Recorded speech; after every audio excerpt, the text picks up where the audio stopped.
Good morning, everybody. Today is December 17th, 2020, and welcome to today's VIN-dow with Robert Hollinshead. And today, in the background, you're going to see myself trying to run the VIN-dow against ACV, and Bob's going to take over talking about something that unique that happens in the market when wholesale beats retail. Bob? Well, maybe that's where we'll wind up, Shawnee. But in other words, I think, I'll refer to that. But it seems to me like, during the day, you get calls from people from all over the country. You know, what's going to happen? What's going on? I don't understand the market, this, that, the other thing, right?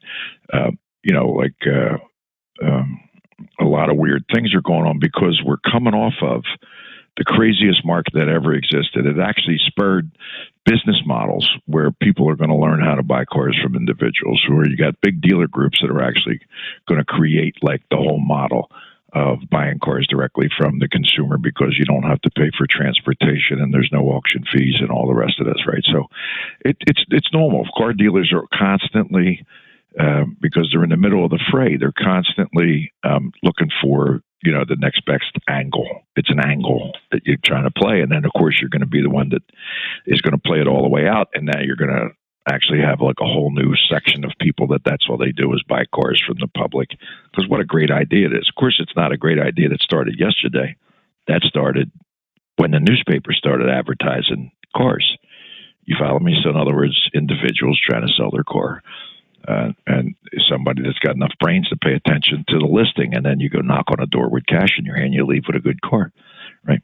So that's half a century old. That's nothing new. But now with all the social media, Craigslist and Facebook, that and all the rest of it, right? Everybody's going to figure this out because they did it during this mess, right? Anybody, a third grader could fall out of bed in the morning, as long as they can read for sale, right? Walk up to the car and tell the person that they would buy it. You don't have to negotiate because by the time you get it to the block or put it on the lot, cars get sold instantly because there are no cars. There are no cars because they stopped making cars. Everybody's desperate because you can't sell blacktop. You can't sell the macadam that the cars used to sit on, right? And because of that, what I'm really watching, I'm not saying I'm sitting like looking out the window just thinking about this, but when you bump into it 37 times a day with people asking you, tell me, what do you think about it? And then you just think for a quarter of a second about what's going on. The market is not what it was. I don't care who is the muscle man of the world says, yes, it is. No, it's not what it was 6 months ago. So that gets you to the point of anomalies, right? And weird things that are happening where, anybody could bring 50 or 100 or 500 or 1,000 cars to an auction, sell them all in the middle of June. Anybody could. You don't even need to know nothing about cars. You don't even need to have an auctioneer that can count properly. The CR could be right or wrong, and nobody even cares because nobody arbitrates them. They're just so happy to have a car, right? So that was the epitome, the ultimate apex of a market that will never repeat itself. And because it happened, and everybody can refer back to it that it happened, we somehow or other, being the eternal optimists, as soon as you get your dealer's license, there's a couple things that happen to you. One, the rest of the world knows you're a pile of dirt. You follow me? Two, you become the ultimate optimist. There's nothing really in the world that could actually get you down because you'll figure out how to get around it. That just happens to be like, it's not on the form, from the state when you make your application for your dealer's license. It happens to be the vast majority of people getting our business are freedom lovers, right? That aren't afraid to work because they'll work as hard as they want because they're working for themselves. And therefore, it's not work. So the definition of work is being forced to do something you don't really feel like doing, and somebody's going to pay you a certain amount of money. It's kind of like Babe Ruth. He'd play baseball for free. He just loves the game. The fact that he got paid a lot of money in his time, it's because, it's like a byproduct. It's kind of the same thing here. Of course, everybody, you're crazy, Bob. You're nuts. You're out of your mind. I do this for the money. Of course you do it for the money, but you're also doing it because you wouldn't be able to get into another business and have the same opportunity with no limits. The only limitations are based on, how you want to keep your marital status. You want to stay married? You got to show a little humanity occasionally, or the poop's going to hit the fan, right? And In other words, like your ability to take ag that comes with doing more volume. I've told this to my dear friend John Wolfe, and he initially said, "Jesus Christ, Bob, you're out of your mind. You've lost it. You're gone." He says, "Well, at what point are we going to hit these barriers where we can't do anymore?" I said, "Johnny, you're missing the whole point here. You're not paying attention, because here's what it is: the more you do, the easier it gets. As your volume increases, actually, when it starts to decrease, that's when things start to become difficult. So, in other words, the harder you work, the easier it is, and the easier it is, the less it feels like work."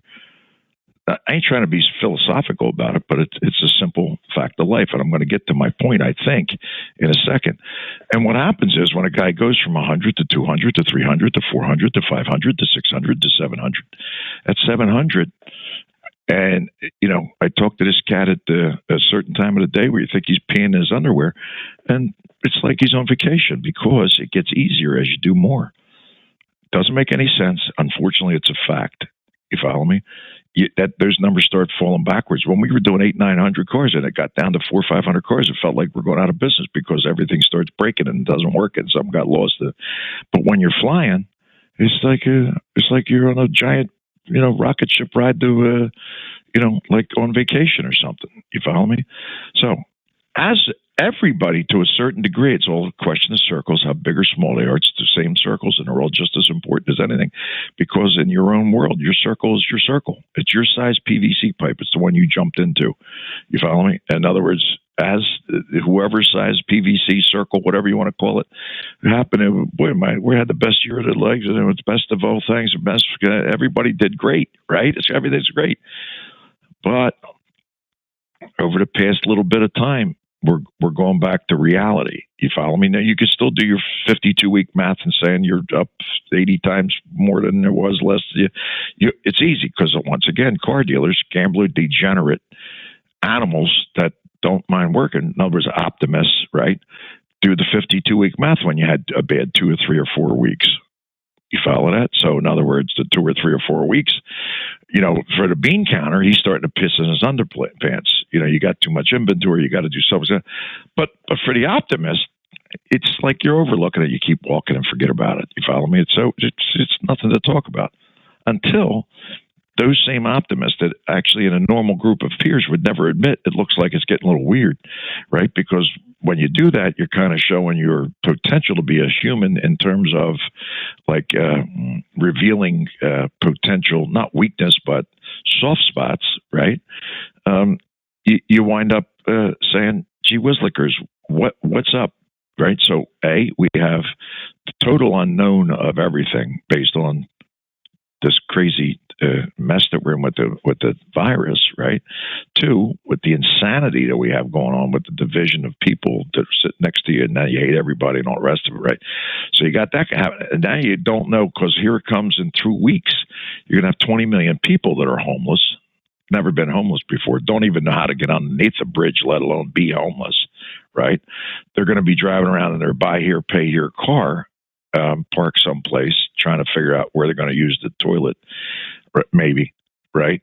So we got all these unknown things floating around. Then on the opposite side of that, you got expensive cars, more desirable than they've ever been in the history of the car business, ever. Like in the mid 80s, like, fancy cars were good and you could get big money for them, but them cars weren't $250,000. They were like $52,000, right? And they were good, but they were only good for a minute. But what we got going on right now, on the upper end of this, good cars are never been worth more money than ever. So, to talk about your question, Shawnee, and when you stop and think about it, through the high point of this market insanity, it was easy to buy cars retail from a dealer that had it, let's say, from January, and now you're talking about the end of May. For whatever they were asking for at retail, they did what they were supposed to do. They lowered the price every 15 days, 8 days, and you're trying your best to sell it less than your friend next door. Your car could be better, but you still have to be number 1 on the list or number 6 of the thing, and therefore we'll be able to sell it because we're asking too little for it, right? So that dealer when you bought the car from them, you could take it to the auction and the car could clip 15 or 20,000 bucks, right? So evidently that sell it to the bottom thing really don't necessarily work when you're talking about the actual marketplace, finding the best end user, right? Now, when you stop and think about this, this went on for quite some time.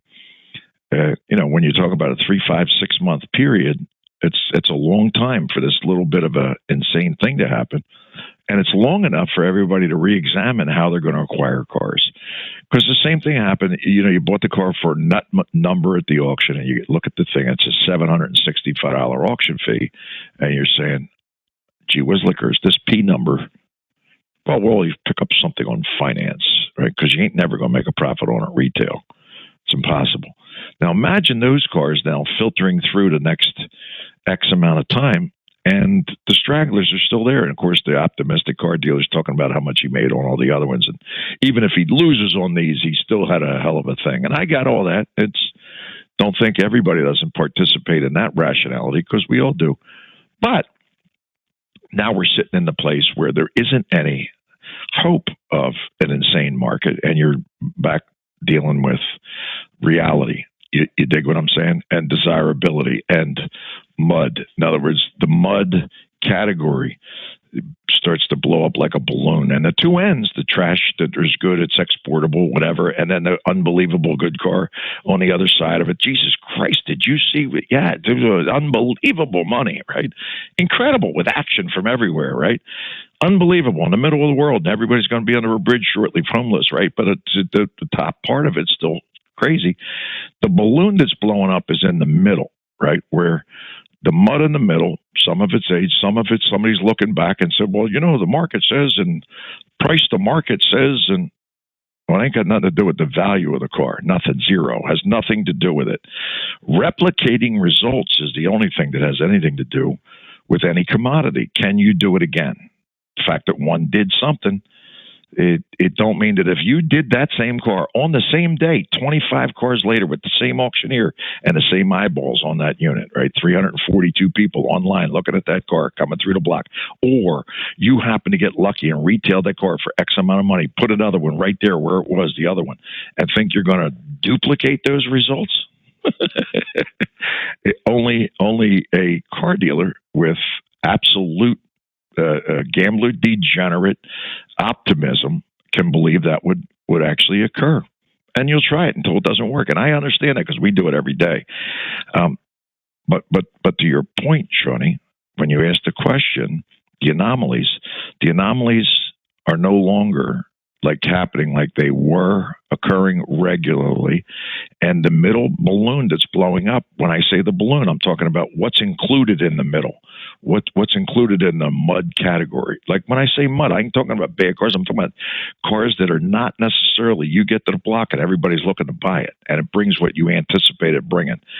That is where we're coming to the collision in this. I know it's December and it's the holidays. It's going to get better. I get all of that, better than anybody you can imagine. I really do get it, but it feels different. You follow me? In other words, it just don't feel the same. And let me tell you another reason why, right? So everybody uses the one axiom that's cross-sectionally used, no matter who you are, what you do, or how much you admit or deny, is MMR, right? So MMR is an unbelievably great tool. There's one small problem with it. It doesn't tell you a lot of different things. It don't tell you Carfax. It don't tell you gear. It don't tell you who the auctioneer was. Doesn't tell you that it was the same car that came through 3 minutes earlier and brought 2,000 less. It don't tell you none of them things. It don't tell you if somebody took a schmear to buy a car. It don't tell you them things. You dig? So in other words, based on that, it's great information we all have to use for the rest of our lives, no matter what, except that in this market it'll get you in more trouble than anybody could ever imagine, because you can't duplicate whatever you're looking at. Sometimes you can, but a lot of the times you can't. And the vast majority of sellers. So, when you're sitting on the toilet or you're just ready to fall asleep and you're looking at social media and you're seeing what people say, I can't get those, I can't do this, and that auction sucks, and the CR's this, okay, got it. The average cat can't get a number at an auction and actually get the critical mass to look at a car to be able to, leverage the liquidity of what any platform gives them. I don't care what the platform is, whatever you use, it's the best. I get it. Don't make no difference, because the average cat in a market that we're in can't do that, right? So once you own it, you're welded. You're not getting out unless you actually are ready to take gas.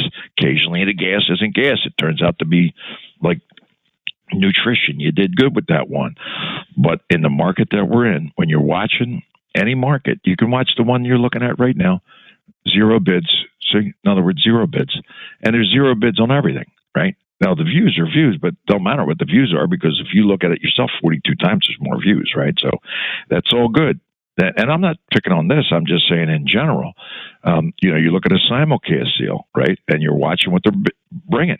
And there's nobody even mildly looking. And here's the funniest part of that story.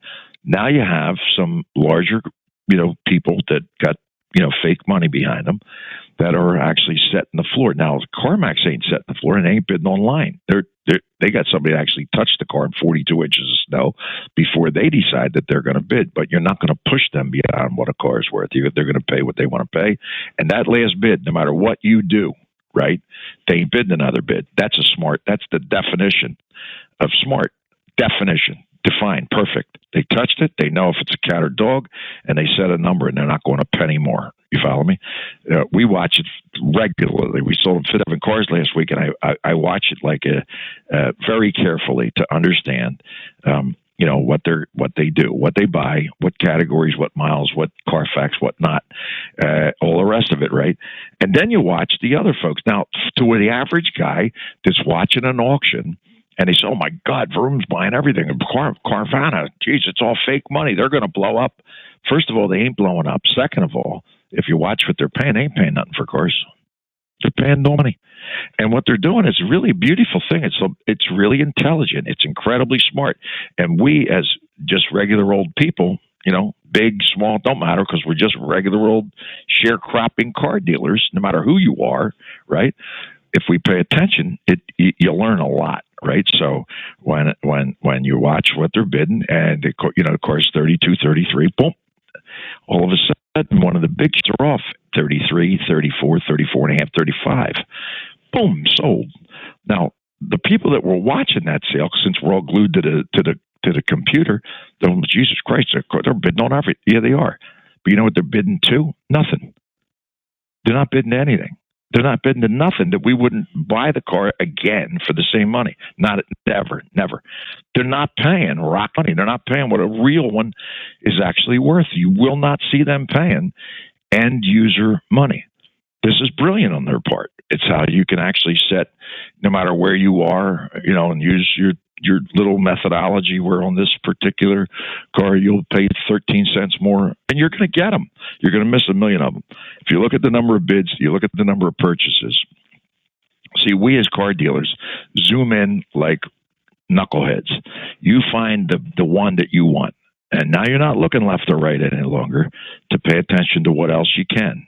There's all sorts of limitations why you can't, technology, et cetera, which I believe we got to fix for that in a very near future. But when not looking left or right, you can't put a proxy on everything, because you might wind up with 62 of them. You wanted 3. And then what do you do? Now you're deader than a doornail, right? Where a different circumstance, people with public, whatever, they're able to do that because, they can buy 500 or 800 cars in the afternoon and not pee their underwear, right? But then because they were worth the candy. So if we're selling 600 of them and watching who's doing this, this is where these, these conclusions come from. They're not paying goofball money. The only reason I'm bringing this topic up, if there is any car dealers that would have any inclination to, most people couldn't give a shit less to what we're saying. It means nothing to anybody. But if somebody was paying attention, as a student, you follow me? Because if nothing else, that's exactly what we are constantly trying to understand and learn, and then help others with whatever we might know. And I'm not saying we know anything, because anybody that believes they know something in this bit is in for a rude surprise. You dig it?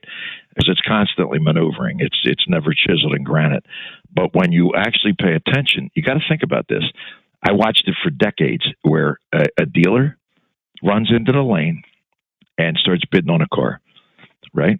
And he's not afraid because he knows what to do, and he didn't look at it because he was someplace else and he had to run someplace. Okay, but then you watch people that pay attention to who's bidding on the car, and what we know as a category. If CarMax is bidding, they touch the car. If CarMax buys cars that are in a category, then we know what's their tolerance for different things. And when you bid $1, $100 more, you're not going to be overpaying for the car. I'm only telling you that as a fact because they'll stop, and when you don't, you're going to own a car that I don't even think you need to put in post sale. How about that? Isn't that weird? Because I'm telling you, they bring the army. They look, they touch, they smell, they start, and they evaluate to the point where there isn't a car.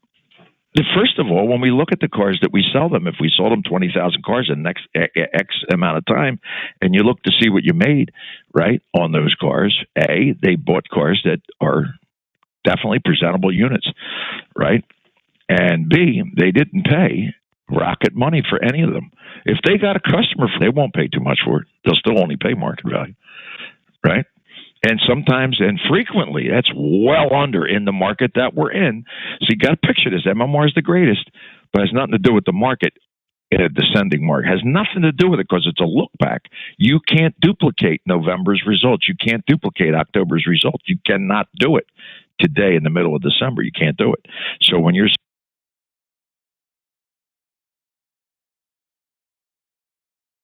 you can definitely do it. And I guarantee you're going to wind up on the other side of that number. But at this moment, when they're 2 and 3 and 4 and 6 and 8,000 under the money, and there is nobody raising their hand, and it wasn't a car that fit into the category of the big shots, right?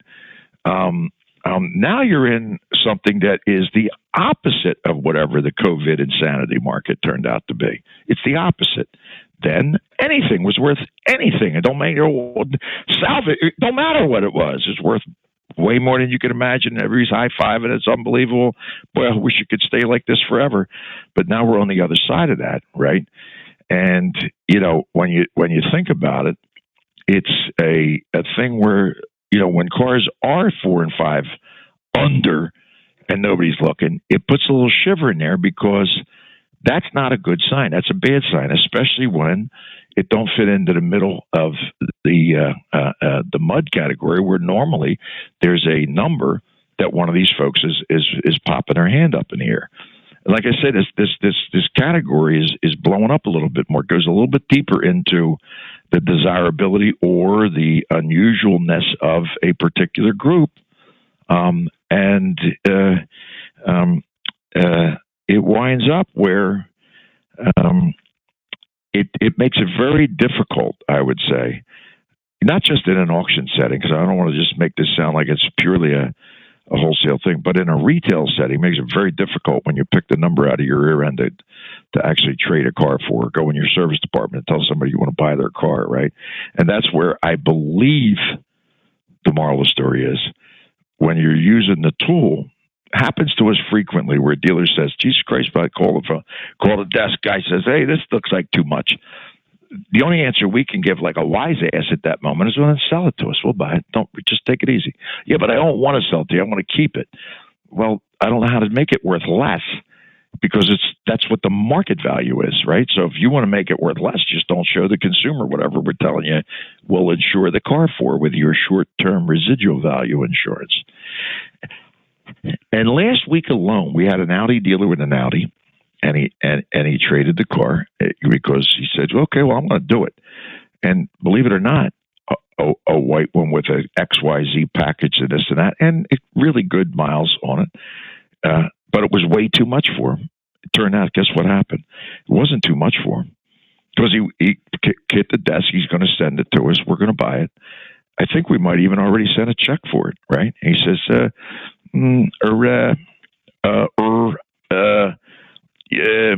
I can't tell you we didn't make the deal because you can obviously see it's in our inventory. But do you mind if we don't sell you this car because we sold it? You see, so that I guess really the moral of this story is when in an auction setting, if you're looking at a CarMax buyer and you know a couple things, they looked at it, it's worth that amount of money, it's worth 100 more. In an Accu-Trade setting, when you're using the tool in the dealership, you really don't have to second guess the target trade number, even though you believe it's too much money, because that really does reflect the actual market. If you can trade it for less, just don't use the used car invoice and show it to the consumer. Don't do it. But if you can't, right, when you trade it, it's what we call, I hate to be crude about this, but it's insurance balls. It's when you have the intestinal fortitude to do something because you got an insurance company behind you. You don't have to second guess yourself as if you're flapping in the wind. You follow me? It's not you that did it. Now, the insurance policy enables you to say that you did do it, but it ain't you. It's the insurance policy. See, that's the difference between a pontificating and, let's say, enabling, right? The pontificator, let's say a book or a market reporter, it's pontificating. Well, it's just, can I get a check? Nope, you can't. Oh, so what value does that actually have? You got an opinion, but you can't go to the buy a cigar with an opinion. It's not happening, Mo, right? But when you actually have something, and you don't have to reveal it's our balls that you're actually saying is your balls. You don't have to do that. That's what our tool's for. That's why we built it. It's to enable the confidence of understanding based on the characteristics of the car. You can't lie.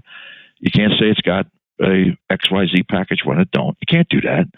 I mean, what would make you think you could do that, even though dealers do it? We had a BMW dealer in Colorado do that last week, like we're sucking our thumb. No, we still ate it, but in other words, they put it in with a night package and a day package, and of course the car gets there. It's a bare bones unit. We eat it, but just hopefully let them understand that we aren't sucking our thumbs, and it won't happen again, right? But the point is, as long as you're putting it in correctly, right? You actually. It really is like real. It's not fake. You don't have to worry about duplicating it at auction because you already duplicated, right? So whatever that number next to it, that's why I encourage always have the market report sit next to it, just as an extra added, reference. That says this, and you can't get that though. That's the reference number. That's the pontificator number. And then take a look at this. And then when it's less, think about why it's less. Think about the expenses it would be to get to that number. Or whatever you're going to list it somewhere where you get 73 views, 0 bids. See, nobody's holding your hand in that circumstance. Ain't nobody saying, you're going to trade that car for that amount, and I don't know if we can get it for you or not, but as long as you traded it, that's fine. Now, we're going to try hard. You can try hard as you want, right? But now you're welded into that car, right? So starting with a platform that helps you communicate. It helps you communicate with A, the consumer, B, the salesperson who's always dying to get more money for the consumers so we can put a scratch on the board, dying to give more money because after the car is traded, he's got a scratch on the board, but the dealership owns the car. See, that's a little different. So after that happens and you ask the salesperson, well, since you traded that car, it's your responsibility to sell it. What do you think he says? Well, I don't know what to sell to, right? Oh, so all of a sudden, like it's a Who Struck John, we put one on the board, and that's good. We picked up 2 points in the back end and all the rest of it. It's all good. I'm not saying anything's bad about that. I'm just saying if we mitigate that ahead of time, the probability of a much larger, easier communication, a higher close, and a higher gross is, we guarantee everything about cars, but I almost guarantee that in fact, I would guarantee if it's done correctly and universally, not haphazardly, the dealer will get the full benefit of our little set of machinery. Is that too much, Shawnee? I'm sorry if I beat you up here and didn't let a word in edgewise, but when we get on these topics, it's so important to, and I'm not saying like we are pontificating. It's not like it's only based on our experience and what we've built to enable that experience for all car dealers for a couple pennies a month to understand the logic behind it. If we don't know the logic, then we can't give any credit to the process. Does that make sense to you, pal? It does. I love the two big things for me that I caught out of that. Can you do it again? So whatever the price that you're buying these, can you replicate it, Daddy-O? Replication. Can you replicate it? Can you replicate? I got $199 for IBM stock today. Yeah, but it's trading at $113. Can you replicate that? No. And if you can't, then it's not valid. You dig? And then I love it. And then watching, the look back number that's a fascinating one too. I come across that all the time. So it brought this last month. I expect it should do it again, but it's just, you got to use lane guidance. So it's all, Shawnee, it's all about, the general swing of the market. In other words, right now, the market report is your worst enemy in the history of the world is Putin. It's a communist plot. It's horrible. And when we get on the other side and it starts to be scarce, maybe it's going to be scarce because we still don't know socially what happens in this world with the machine, with the sickness and who hates who and all the rest of that, right? In other words, so we don't know. It's going to be spring, and we know that, but we don't know what's going to happen in spring. So we don't know if it's going to be our enemy or our ally. You follow me? And when that flips, then obviously the look back, it turns into something different, Sean, because you can replicate. You just can't do it now, Daddy-O. That's perfect. Great way to end. Thank you for that half hour of digestible content for sure. Thank you, Bob. You got it. Thanks, everybody. Have fun.